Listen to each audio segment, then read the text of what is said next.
William Boyette Jr., also known as Billy, at the age of 44, shot and killed 4 women whilst travelling across 3 states throughout a period of 8 days. The violent crime spree would end in a tense showdown as Billy turned the gun on himself in a motel room and law enforcement surrounded the location. Billy was not alone though, and as he chose to end his life, 37-year-old Mary Rice, mother of 3, with tears in her eyes, would walk into the arms of the authorities. Mary was arrested on sight as she was deemed a suspect in the murders at the time, but there would be one question that would need to be answered throughout her trial. Was Mary a murderer or a victim in this horrible chain of events? The criminal history of Billy Boyette is an extensive one with charges of drug trafficking, battery, resisting arrest, and probation violation just scraping the tip of the iceberg. Escambia County Sheriff David Morgan would say, "This is just a slice of the pie that is Boyette's criminal history. This gentleman has a long criminal history going back to 1992. We cannot release all of that information at this time, but I will tell you that he is what those in law enforcement refer to as a frequent flyer." Billy's brother, Brian DeWolf, would reveal in an interview that his brother had a long history with violent behavior. We had St. Bernards,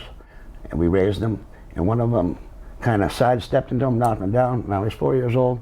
Picked up a ball-peen hammer and knocks the dog out. 14, he raped, I guess they were in junior high. I guess they were at a party, a girl, and he ended up at some boys' camp or whatever it was. He spent like 6 or whatever months in the boys' camp up in Massachusetts.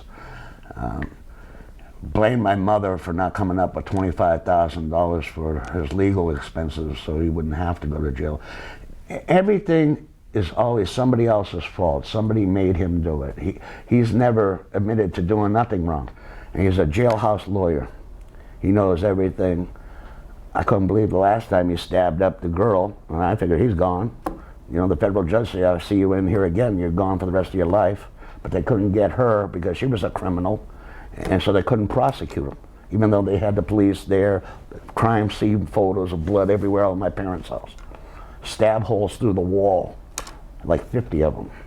This man, when he sees this, I'm a target. When he sees this, he's going to come after me. And that's what I want. I want to end it. In 2014, Billy's girlfriend at the time came home from work and her breath smelled of alcohol, which resulted in Billy violently beating her. According to the arrest report, he told her that if she told anyone about the abuse, he would drag a trial out and make her life miserable. Police were called to the residence by an anonymous call, and the victim told police that Billy did not touch her, but then after some questioning, she revealed that he has threatened to kill her multiple times. Thus why she lied. These charges were later dropped as the victim recanted her story. A year later, in 2015, a Pensacola woman would call 911 and in a whisper told them that her boyfriend had taken her phone and stabbed her several times before strangling her. Officers arrived on the scene and found the woman crying and bleeding. In the bedroom, they discovered Boyette, who was unconscious and was still holding a large and bloody kitchen knife. Boyette spent a year in custody before these charges were dropped, as the victim who was wanted on separate criminal charges disappeared. I believe this event was the one that Billy's brother was referring to in the interview shown earlier. In conjunction to his criminal charges, he was known to be immersed within drug culture and a heavy user of the substance spice. Throughout the start of 2016, Billy was serving time in prison, and during this stint, he would meet Mary Rice. Mary Rice had a difficult upbringing. She was sexually abused by her stepfather at the age of 11, and by 16 she was known to have a major problem with drug and alcohol abuse. At 17 years of age, she would leave home to escape the abuse and begin living by herself. Throughout this portion of her life, Mary was a victim to petty crimes, as she let a lot of people pass through her doors. Some would stay for weeks and others months. It is unknown for what purpose, whether it be friendship or romantic, but Mary would find prisoners who were behind bars and would write to them, quite often offering them a place to stay when they were to be released. A quote from one of Mary's friends, "That's just Mary." Some say she was helping out anyone who needed a home out of charity and a kind heart, whilst others say that it was a deep attraction that she held towards violent and dangerous men. In 2007, a friend that she had let stay with her stole her TV and a rifle, and then in 2009 this would happen again when a friend stole all of her jewelry. In 2016, Mary's friend Tara Christine Freeman was dating a man in prison, and this man wanted to introduce his friend to one of Tara's female friends. How long have you known Mary Rice? Half my life. Okay. I'm going to direct your attention to a time frame sometime in maybe September, October of 2016. Do you remember going to the jail with Mary Rice? Yes, sir. Okay. Tell us how that came about. First off, why was it important? Why were you there with Mary at the jail? I was visiting a boyfriend at the time, Who was that? Jeff Stubbs. Okay. And so you were already ready to go visit him? Yes, sir. Okay. And why was Mary along? Jeff wanted to introduce Mary and Billy to each other. Okay. Do you remember, was this in the morning, the afternoon, or when was this? Probably, it was before 5 o'clock. So I think we Okay. maybe had 2 hours left to visit. So it was in the evening, Yes. basically. Were you present for that communication she had with him, I should say? She was there sitting next to me, but they don't allow somebody else that's not registered to get on the phone and visit. But Okay. you could see through the screen. Do you know whether Mary knew Billy before She that did not. day? She did not. She did not. Was she, when she went to visit, did she appear nervous or anything of that nature? Kind of quiet. Okay. How did Billy behave? He seemed okay. I have never met him, so I didn't know Okay. Was how he respectful to her during that visitation? At the time, yes. Okay. Mary and Billy would begin to exchange messages with each other as their friendship began to grow, and as Billy was released from prison in October 2016, the two would meet up in person. And then this is page 680. So what does this show? You'll see the second line down is titled, and it says "Chillin' with my boo." It's just the tagline that would have been put associated with that photo. Okay, and can you read the date? Date on that one would have been October 13th, 2016. Okay. And then this is page 681. What does this show? This is where a user with the name of William Boyette replied to that photo and said, "Is that Joey Smith?" And then underneath that, Mary Rice replies, "Message me." This is messages between Mr. Boyette and Ms. Rice. Okay, and the top message that's highlighted, what is the date? The date on that is October 16th, 2016. Okay, and will you read it, please? The message says, "Well, hello there, stranger. I finally made it out. The fresh air is quite nice. I hope this finds you and yours doing well. How's life been treating you? Look forward to hearing back from you. Until then, respects, Billy." And that is to Mary Rice, correct? Yes, that was sent by William Boyette to Mary Rice. The body of the message says, "Sounds like you've been good. That is awesome. Been cleaning motorcycle parts all day." And who sent that into? That was sent by Mary Rice to William Boyette. Okay. I believe the top part of the highlight area, it's a message sent by Mary Rice to William Boyette on October 17th, 2016. And it says, "Hey, that is who Terrell sends to make sure no riffraff around. I know you do not H-E-T, along. He is not my boo, short for babysitter." Okay, now does this correspond to the first picture that the jury was shown on 680? Like the time? Based on the date and timestamp, yes ma'am. Okay. "Happy Thanksgiving, beautiful. I'm single, by the way. What's up? Okay. What's the next message? Can you handle a little pressure?" All right. After that, it just says LOL. The very top message is from William Boyette to Mary Rice, and I apologize, there's some profanity in here, but it says, I'm talking about taking this dick. That's the pressure." All right. Next. Mary Rice replies, "Haha, I do need some. Maybe that's why I am ready to kill everyone." Go ahead. Mary Rice again says, "Can you handle me now?" is the upside down question mark. Next.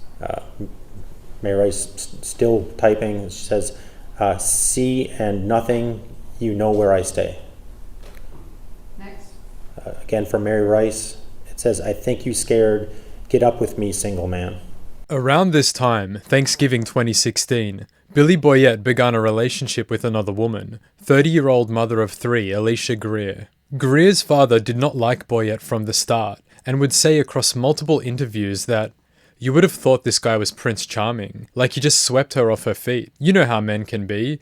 They reel a woman in if they say the right things and act the right way," but everybody warned her about him. In the weeks leading up to January 31st, Alicia Greer was abused so severely by Boyette that she needed to be hospitalized. An argument ensued between her and Billy, where the man thought that Alicia was cheating on him. He choked her to the ground and kicked her in the face multiple times. He then struck her on the head with an unopened 2-liter bottle of soda, which required stitches and an MRI scan of her skull. A terrifying experience indeed, as Boyette is by no means a small man. Now, did you know Billy Boyette?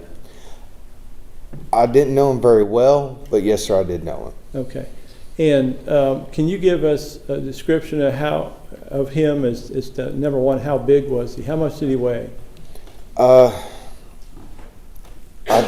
probably say I know at least over 200. Okay. And about how tall was he? I really couldn't tell you that. Okay. But he was over 200 pounds. Yes, sir. Okay. He was a big boy. All right. Whilst this attack took place, Greer was held against her will in an Emerald Sands hotel room, and her phone was crushed so that she couldn't make calls. When the attack was over, Boyette would leave and Greer needed to catch a cab to the hospital. The result of this incident left Boyette with charges for aggravated battery, grand theft, kidnapping, and 5 warrants were issued for his arrest. After being released from the hospital, Alicia stayed with her mother for a period of time, and this is where she stayed until 48 hours prior to her death. Hello, what's going on? I had a desk call me and tell me that they thought they heard multiple gunshots. And there's from a victims room. inside? So I grabbed my key and I went down there and I knocked 3 different times like I was supposed to. And all I did was put the key in the door, open the door, and I see her laying halfway in the bathroom, him laying in the bed, and everything's covered in blood. Everything's covered in blood and... One's in the bed and one's on the floor, so I just closed it. And my manager said to call you. Okay. Did they look dead to you? Yes, ma'am. They look dead. Both of them. People have speculated that the cause of her death was that she had stolen $2,000 of money and drugs from Boyette, and he was tracking her down. She left her mother's house out of fear that Boyette would find her, and booked a motel room with her friend Jacqueline Moore for support. On the scene of the crime, Greer's purse was overturned and her belongings were scattered everywhere, indicating that he may have been looking for valuables and money. To further corroborate this story being the catalyst for the rampage, Donna Thorne, a trusted friend of Mary Rice, would testify in court that she had met Boyette 4 days before the murders began at Rice's house. During this meeting, Boyette was talking about getting even with an ex-girlfriend, and that he and Mary were going on a camping trip soon, so that they had left their dogs with a friend. Billy had murdered 2 women on January 31st, and at some point after met up with Mary Rice, where she joined him on a crusade with an unknown goal at the end of it. Written witness testimony from Michael Foster, a friend who has known Mary Rice since almost birth, was read to the courts. He was the last person who saw Mary before she left with Boyette, and his testimony was read out to paint a picture of her demeanor the day that she left her house for the final time. Okay, so the day of the murder, you had seen her that previous day? I believe so, or possibly that day. That same day? Possibly.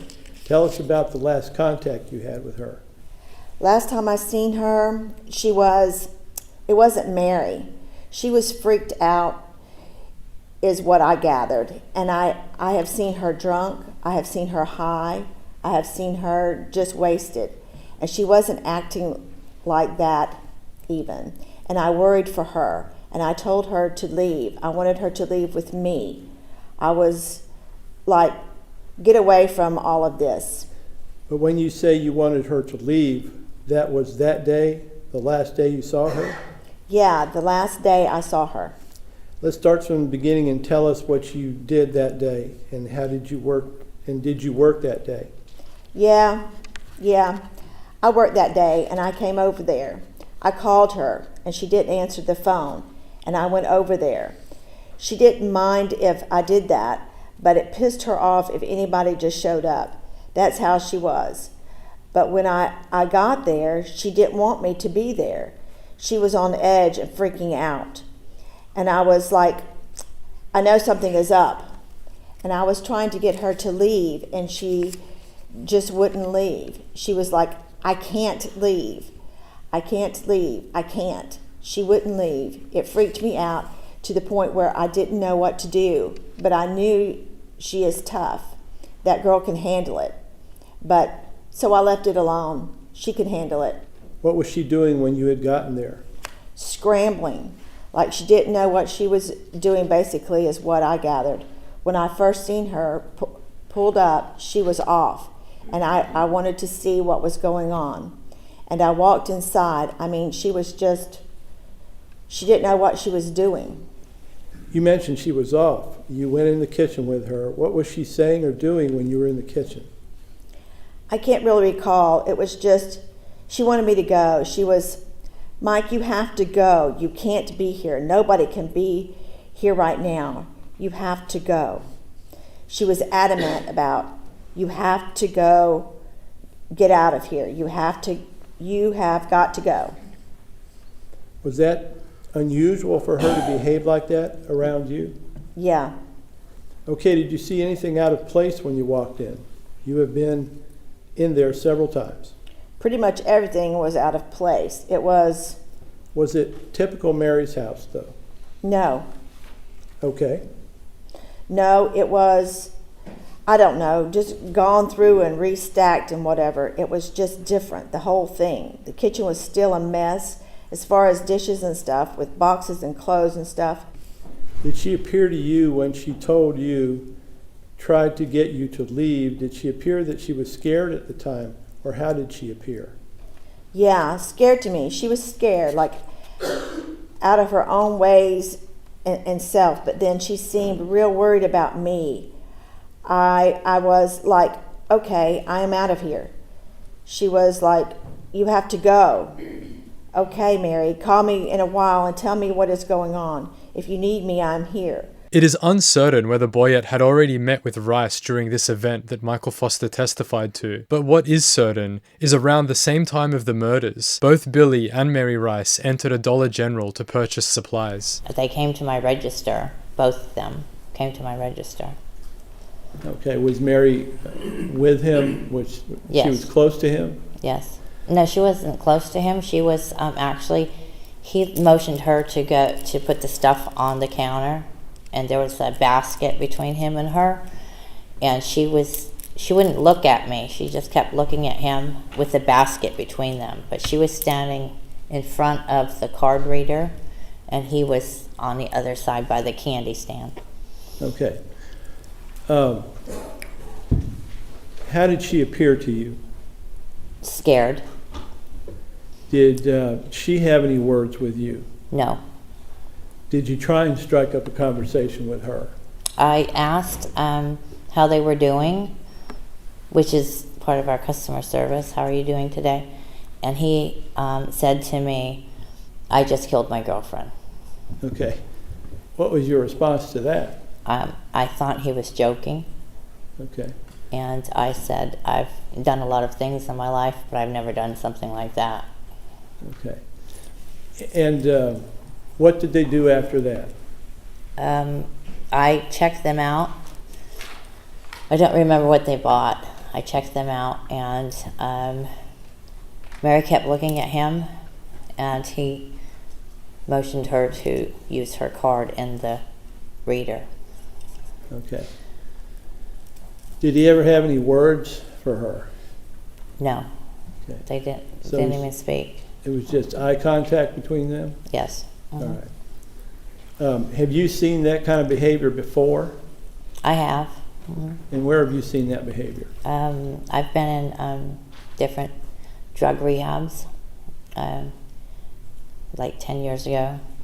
And some of the girls that are there, and including myself, that's just kind of the behavior of someone that's being abused. Okay. Yeah. February 3rd, 52-year-old Peggy Bros, a respiratory therapist with 32 years of tenure under her belt, worked at a hospital in Pensacola. She would usually work the night shifts, starting at 6 p.m. and finishing at 6 a.m., and would generally arrive home by around 7:15 a.m. On this day and at this time, her husband was asleep and awoke temporarily to a noise that he had thought was the front door of his house shutting. He went back to sleep thinking that Peggy had just got home, and when he woke up later on at about 8 a.m., he was confused as to why his wife was not in bed with him. When he checked outside, their vehicle was gone and Peggy was laying dead on the ground with a gunshot wound to her head. Peggy was reported to have been a very loved member of the small community of Lillian. She had spent much of the time leading up to her death planning a baby shower for her second coming grandchild and helping out in a local nursery. Her son recalls a conversation that he had had with her just weeks before her death, and she said that if she were to ever be robbed, she would gladly hand over whatever it is that they wanted, as life is too important to waste, and that seeing her family grow up is the most valuable possession she has. Everyone who knew Peggy and was interviewed classed this as the most senseless act of violence, completely unnecessary and cold-blooded by every sense of the words. Police say the duo followed Peggy home in their SUV before shooting her and stealing her white Chrysler. The two can be seen on car-parked CCTV footage, loading all of their belongings into the Chrysler before leaving the SUV in the parking lot. Adding an insult to this needless murder, the Chrysler was found the following day dumped in a wooded area near Pensacola, not far at all from where Peggy's murder took place. It is unclear how authorities linked Boyette to this murder, but on February 4th, a press conference was held to address the rising fears amongst the community and to ask for help for leads. Photos of Boyette and Rice were released, and at this point, Mary was classed as a possible victim, with the 3 murders being attributed to Billy. Deputy patrols were doubled and a $21,000 reward was issued for anyone who shared information leading to an arrest. The movements of the duo are not well known on the days of February 4th and 5th, but they unfortunately surface again early in the morning of the 6th. 28-year-old Kayla Crocker was in her home just outside of Pensacola with her 2-year-old son sleeping in the nursery and her 6-year-old daughter staying at the father's house. The duo broke into her house very early in the morning, suspected to be between 4 and 5 a.m., where they would bind Kayla in the nursery and then shoot her in the head right in front of her 2-year-old son. Another senseless act of murder as Kayla was immobilized, her hands tied so tight that they were purple. The two then stole Kayla's 2006 white Chevrolet and fled the scene. When Kayla failed to appear at her sister's house before work, her family worried began to look for her, and her mother rushed to her daughter's house. I got the key to the trailer, and then I went back over there. I unlocked the front door to the porch, tried the bedroom door because the bedroom door was off to the left of the front door. That was locked. So I went to the living room door, unlocked that. When I got into the trailer, it felt warmer than what Kayla usually has her place. I thought that was kind of odd. I checked the back bedroom, nothing unusual. When I went to go through the kitchen, I noticed the nursery door closed, Okay. which, Was that normal or? no, she never had that closed. So I walked over and I pushed it open. I see her in there. Deep breath.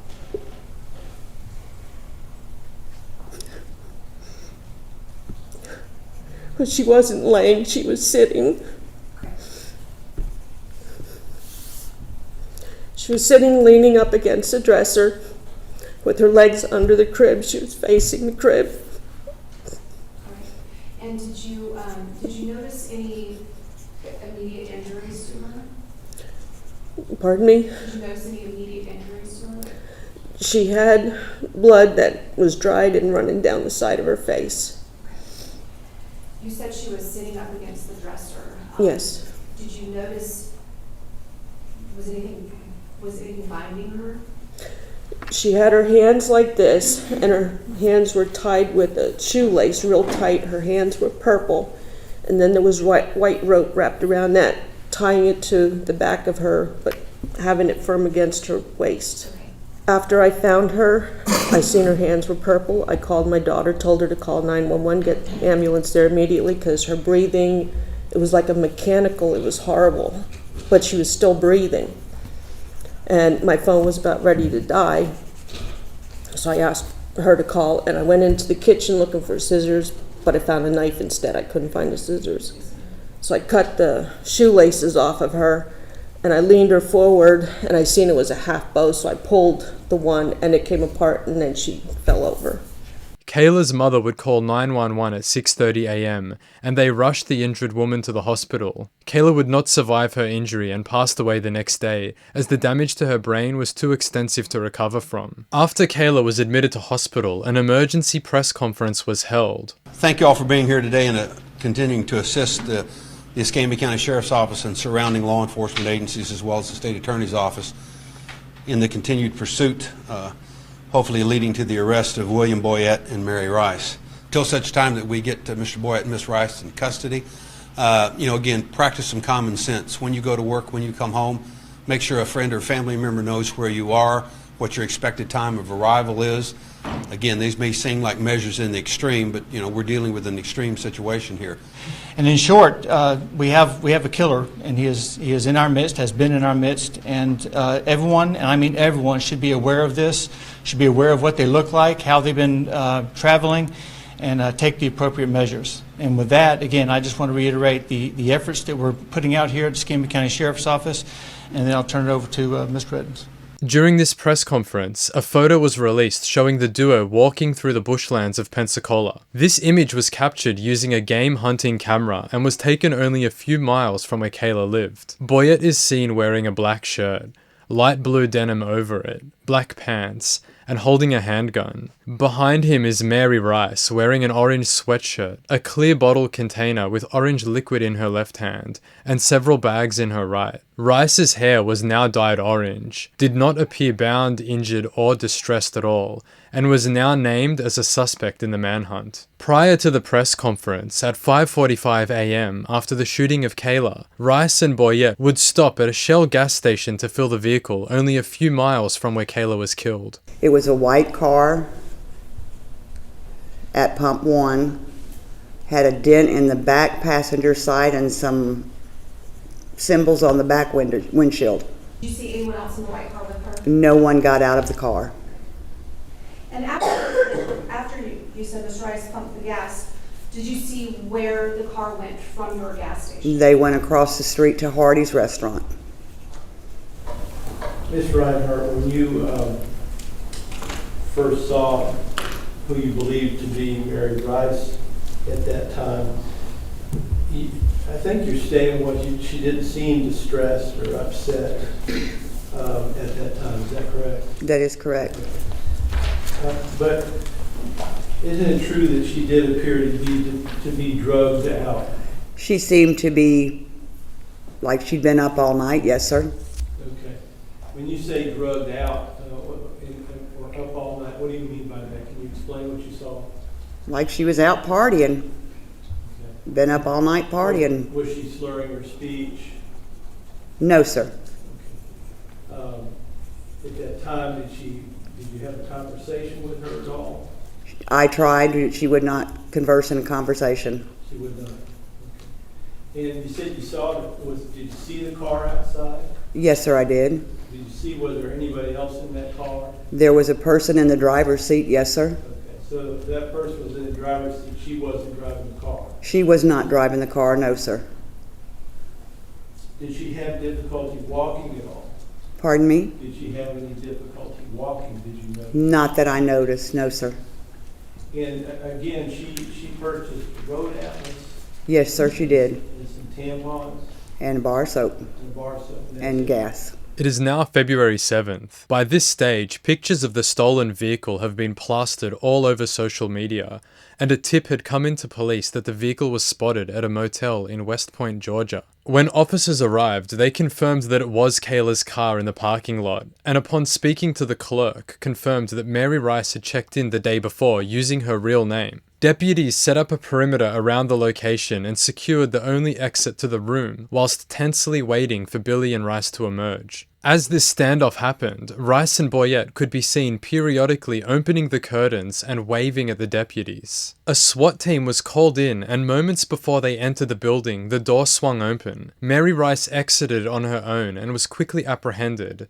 As she was being placed in handcuffs, A single gunshot was heard from the room. Officers entered to find Boyette seated against a wall with 3 guns surrounding him and a self-inflicted gunshot wound to the left temple. Breaking news tonight. The manhunt for a triple murder suspect and his alleged accomplice is over.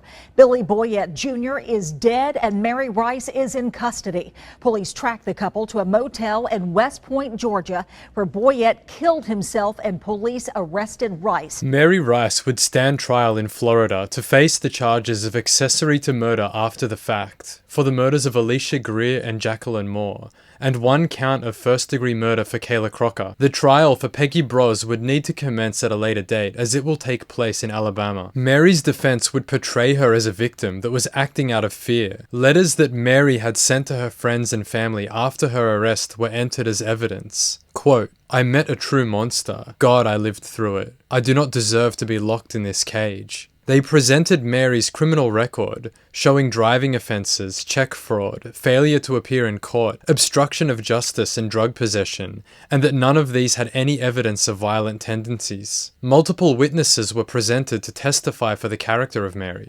Chair, pull the chair as close to the microphone as you can. I'm going to ask you to speak into the microphone loud enough so that everybody can hear you, okay? Yes, sir. All right, Mr. Brooks. Thank you, Your Honor. For the record, go ahead and give us your full name.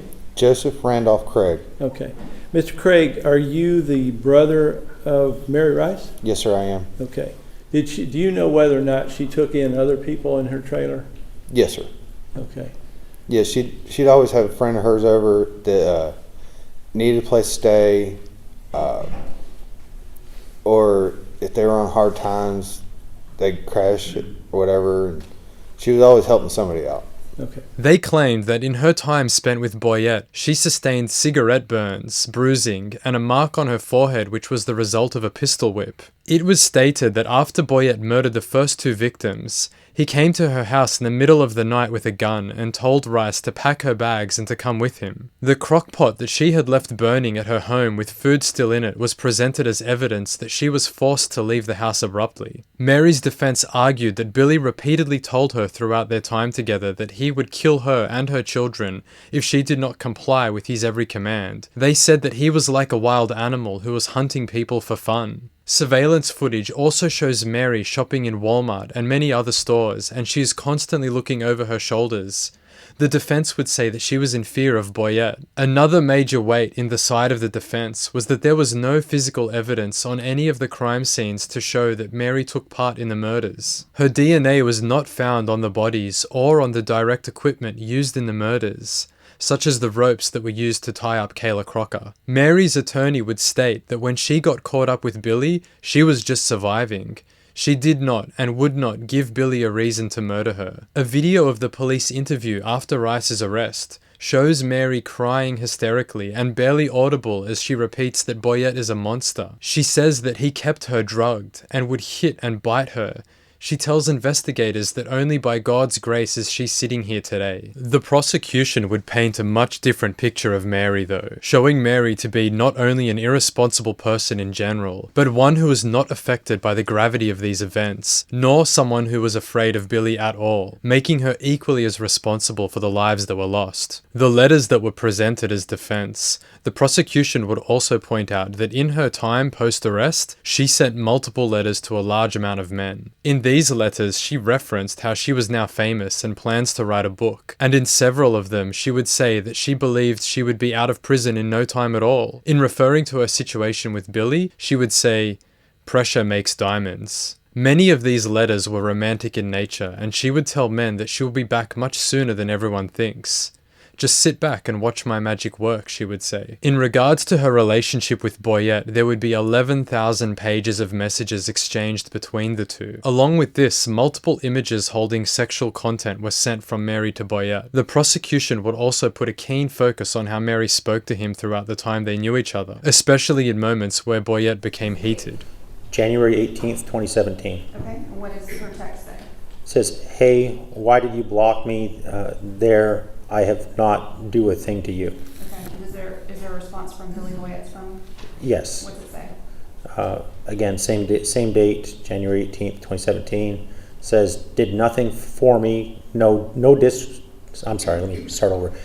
Did nothing for me. No, just disrespect me by contacting me in the middle of night and put fuck shit, crush my goddamn fucking Texas while I was in my process already. Comment about what the fuck you're saying over my goddamn phone. You watch your fucking mouth, fucking slap your fucking teeth out. Your Lexi was a stupid me, Terrell suffer, and pay him, pay for you. Okay. Does Ms. Rice, does her cell phone respond to that? Yes, ma'am. There's a response approximately 10 minutes later. Says, I waited on you for 3 days. No, Billy, you could have told me where you not coming. I would not have to do that to you. Okay, go ahead.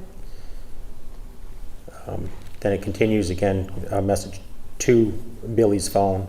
It says, what are you talking about? Again, to Billy's phone. Next one says, and who is Lexi and Terrell? You better watch it, talking about my bro. And then again, same date, to Billy's phone says, you tried me. And then the very top of the page, again, to Billy's phone, it says, I did not disrespect anyone. If anything, you disrespected me. All you had to do was what anyone would have done. Instead of telling me, waiting for days, a simple, I ain't gonna make it would have been nice and the right thing to do. The prosecution would also enter surveillance footage into evidence that showed Rice in multiple stores casually browsing cosmetic aisles. It seemed that she was taking her time purchasing non-essential items and did not appear worried about Boyette sitting in the car at all. They argued that her looking over her shoulders was a paranoia for police, not for Boyette. The amount of time she was spotted alone on surveillance indicates that she was not being held against her will and had ample opportunity to escape or to ask for help. The police interview with Rice the day after her surrender was found to be damning against her, as she constantly changed her story. At one point, when Kayla Crocker was being murdered, Rice claimed that she was actually tied to a tree outside, but then later in the same interview stated that she was inside helping tie Crocker up. She claimed that Boyette did not allow her to eat and kept her locked in a basement for 2 days straight, although through the period that she claims to be locked up, surveillance footage shows her in stores purchasing food and browsing cosmetics. She said that although she was forced to roll spice for Boyette, she never ingested any drugs herself, yet later claimed that Billy kept her constantly drugged up. And furthermore, an autopsy report that was performed on Boyette showed no drugs or alcohol in his system at the time of death. I'm unsure if this weighed in on the jury's decision or not, but an observation that was documented was that Mary showed no emotion throughout the entire trial. Not even when Kayla's mother described finding her daughter bound and mortally wounded, a moment in the trial that brought multiple members of the courtroom to tears. The only emotion Rice showed was a few tears wiped from her face as her police interview was being played, and as the verdict was read. And finally, a character witness was used for the prosecution.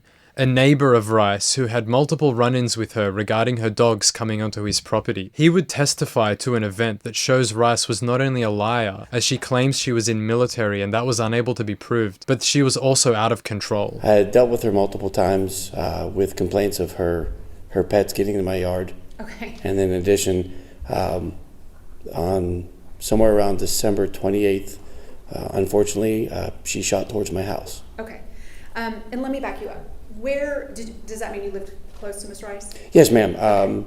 If you look out my front door, look across the street, I'm basically looking at her backyard. Okay.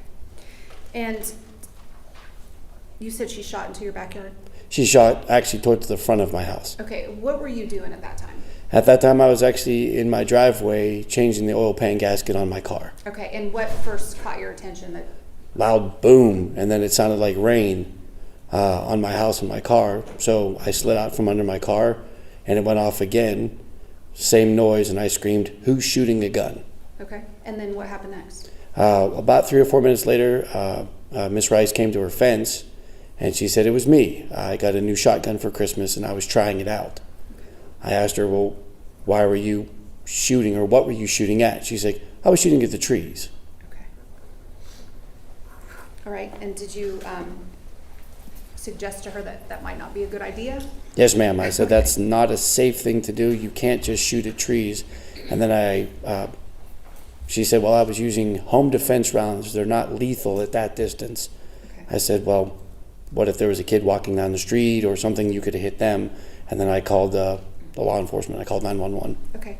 Did she say something to you about being military? She said she was retired military and that she knew what she was doing. After 4 days of testimony, the jury had made their decision. Verdict: as to the charge in count 1, we the jury find the defendant Mary Rice guilty of first-degree murder as charged in the indictment. As to the charge in count 2, we the jury find the defendant Mary Rice guilty of accessory after the fact to first-degree murder as charged in the indictment. So say we all. Amanda N. Sorrells, foreperson, dated September 28th, 2017. Count 1 of the indictment, I'm going to adjudicate her guilty. I'm going to sentence her to life in state prison. She'll have $518 in court costs. She will get credit for 577 days in jail. On count 2, I'm going to adjudicate her guilty. I'm going to sentence her to 30 years state prison. That'll be consecutive to count 1. That'll be the judgment sentence, or she'll get credit for 577 days.